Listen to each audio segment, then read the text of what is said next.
राष्ट्राचा। नमस्कार, मी सुधा संध्यालामध्ये आपल्या सगळ्यांचं स्वागत। सत्तेचा गैरवापर करून भाजपने लोकशाहीचा गळा घोटल्याचा थेट आणि गंभीर आरोप राष्ट्रवादी काँग्रेसचे नेते शशिकांत शिंदे यांनी केला।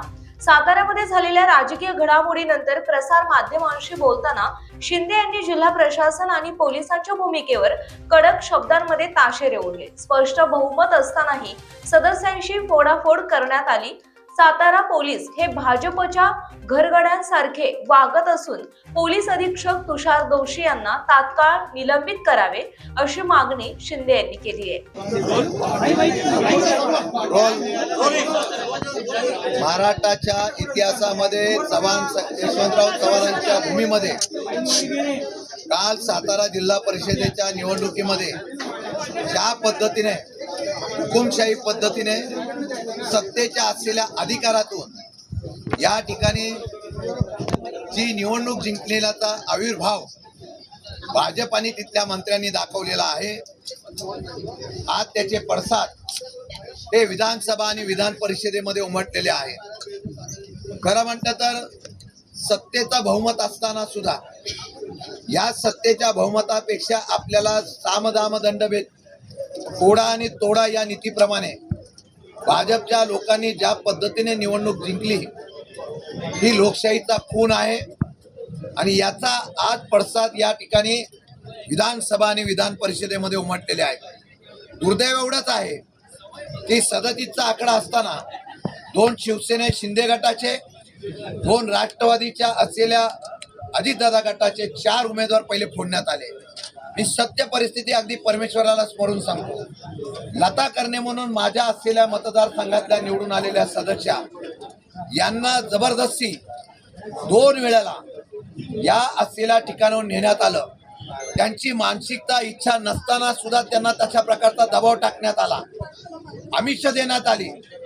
गेले राज्यामध्ये कोणत्याही निवडणुका लागल्या एकाच वेळेला जिल्हा परिषद अध्यक्ष आणि उपाध्यक्षाचे निवडणूक महाराष्ट्रामध्ये डिक्लेअर होतात।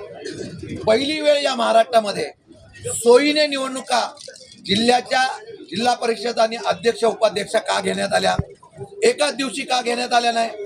कारण शेवटचं सूत्र जुळेपर्यंत साताऱ्याची निवडणूक घेण्यात आली नव्हती। खरं म्हणजे हा प्री प्लॅन आहे। या प्री प्लॅन मध्ये ज्या पद्धतीने ही निवडणूक झाली, पोलीस बळाचा वापर, सातारा, सांगली, सोलापूरचे पोलीस तिथे खाजगी ड्रेसमध्ये आणले होते।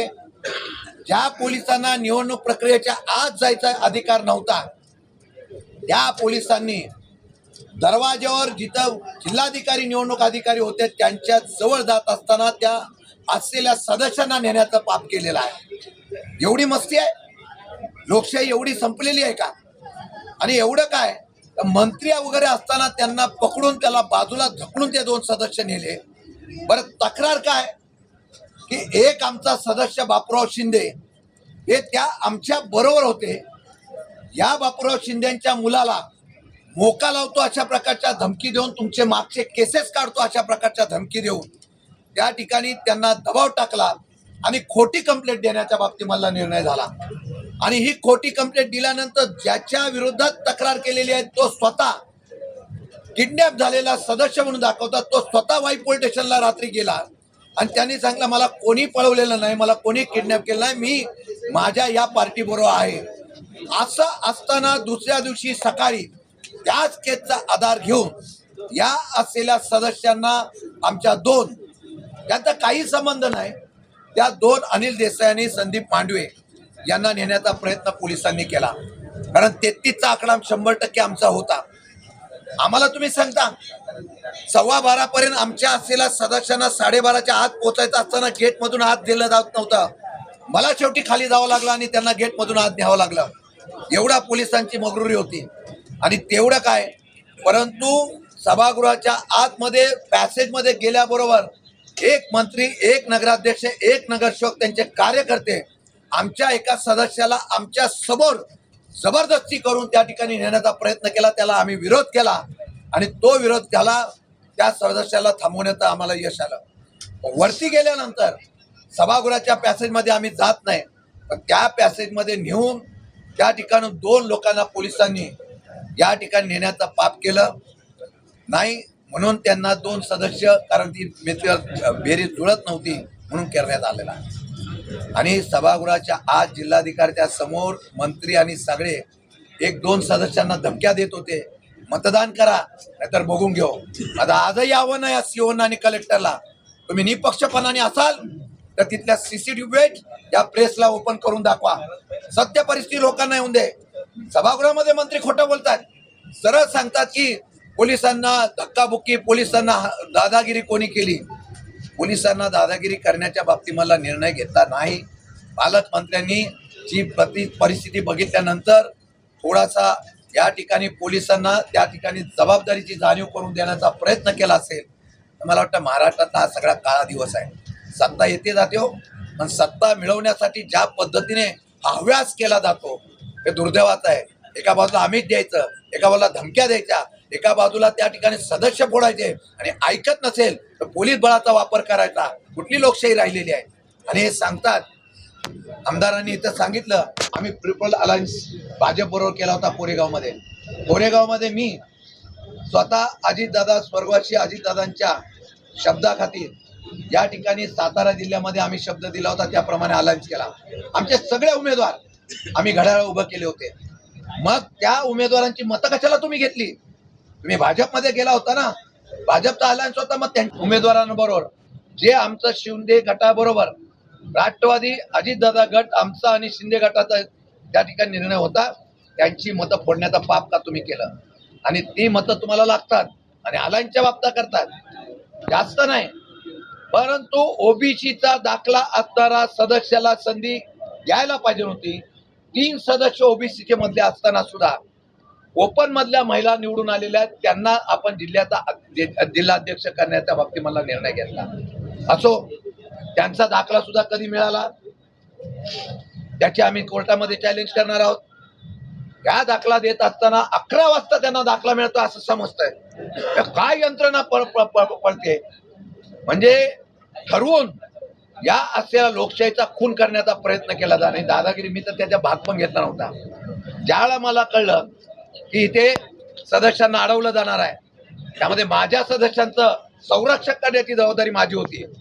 मी कुठल्याही प्रक्रियेत नव्हतो, पण अशा प्रकारच्याला उत्तर देण्यासाठी मी तिथं उपस्थित राहिलो होतो.